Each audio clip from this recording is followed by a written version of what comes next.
você sentiu se haveria alguma reação daqueles vigilantes, de alguns capangas que poderia ter ali. Ou nesse caso, se você teria coragem, por exemplo, eu vivi vários anos em Alagoas, e lá existe vários documentários, já vivenciei muito isso lá, invasão de terra, fazendeiro, parceleiro, usineiro, invasão daquelas terras, porque essas terras aí elas são terras de invasões, né? Naquela época se chama de foureiro, pessoas se apossavam nessas terras, mediam um certo hectare e dizia que aquela terra dele. Os usineiros foram ganhando campo, ganhando espaço e foram colocando cana, e ali era feito tudo isso. Você fazendo isso, você não já chegou a pensar não em Chico Mendes, e outros que fizeram isso em defesa dessas pessoas, que isso aí, até antes da época de Cristo, já vivenciavam isso. Pessoas mais poderosas tomavam o que menores teriam. Você não pensa nisso também não? Na sua pessoa, na sua família? Qual seria a sua reação se caso acontecesse isso com você? Uma pressãozinha. Esse pessoal que você falou que às vezes é poceiro, né?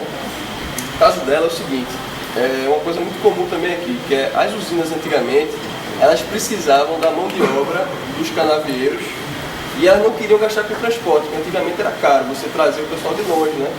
Aí o que ela fazia? Instalava algumas famílias naquela localidade e dava meia hectare para o cara plantar macaxeira, né? Naquela época a terra era muita, a cana não era uma coisa assim que o cara tivesse que plantar cada centímetro, até os caras plantam hoje dentro da pista, né? Plantam dentro do rio, os caras invadem tudo para plantar cana.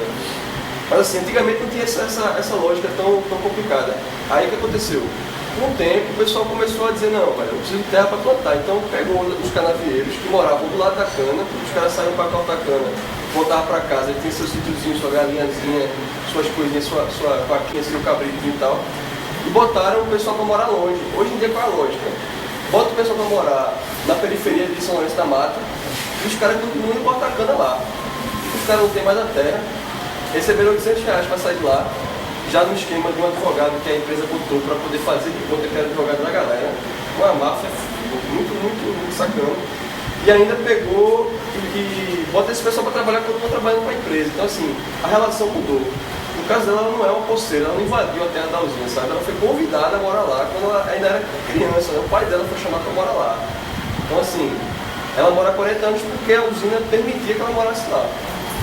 E agora isso está na justiça para debater, né? Porque tem uso campeão, às vezes funciona, às vezes não funciona, isso é questão jurídica também, que eu não entendo muito bem.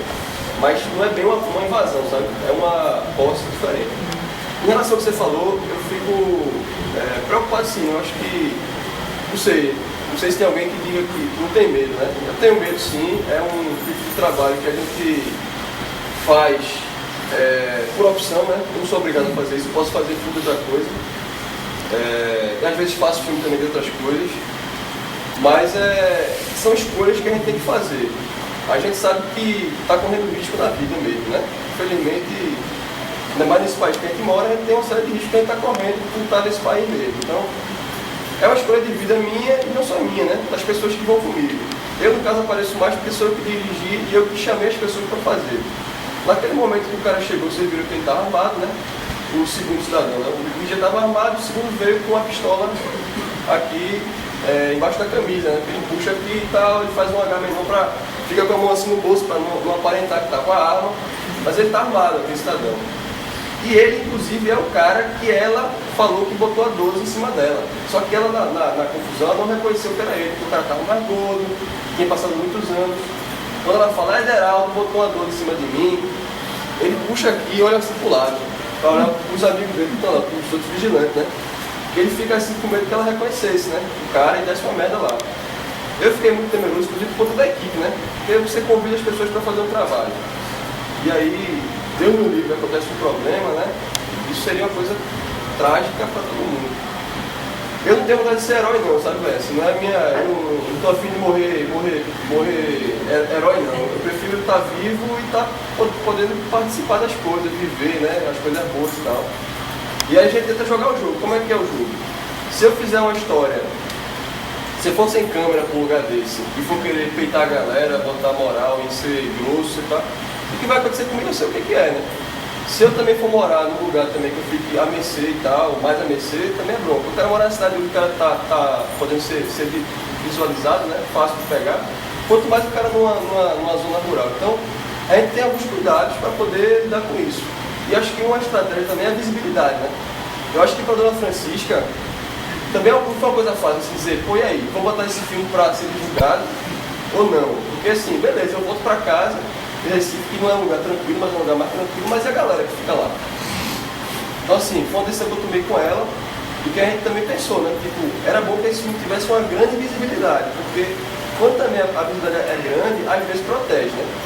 Lógico que não protege 100%. Chico Mendes morreu, Dorothy morreu, e outras pessoas morreram também, que tentaram fazer bem pelo próximo, bem pelo próximo e tal. Então a gente tenta ser honesto com nossos princípios, né? Que é realmente esse de que tem algumas pessoas que realmente ninguém quer trabalhar com elas. Ela, no caso, né? Assim, esse caso dela existe há 10 anos. Rede Globo, vocês viram que a Globo foi lá, né? Você viu o carro da Globo, na primeira cena, você viu o carro da Globo e tal. Os caras foram lá, fizeram uma pesquisa, nunca voltaram com a câmera, para fazer uma filmagem. Aí Jornal do Comércio, Folha de Pernambuco, Dia de Pernambuco. Sabe quando é que esse caso dela apareceu uma vez no jornal? Quando o filme entrou no festival e ganhou o prêmio. Aí os caras tinham que falar do caso dela porque o filme tinha ganhado o prêmio. Então assim, esse caso dela não é para estar na página de cultura, é para estar na página de vida urbana, de cidade, né? É um caso policial, é um caso criminoso, né? Um crime que se pratica contra ela, assim, de ameaça, de violência mesmo. O fogo foi terrível, O fogo que o pessoal cada vez mais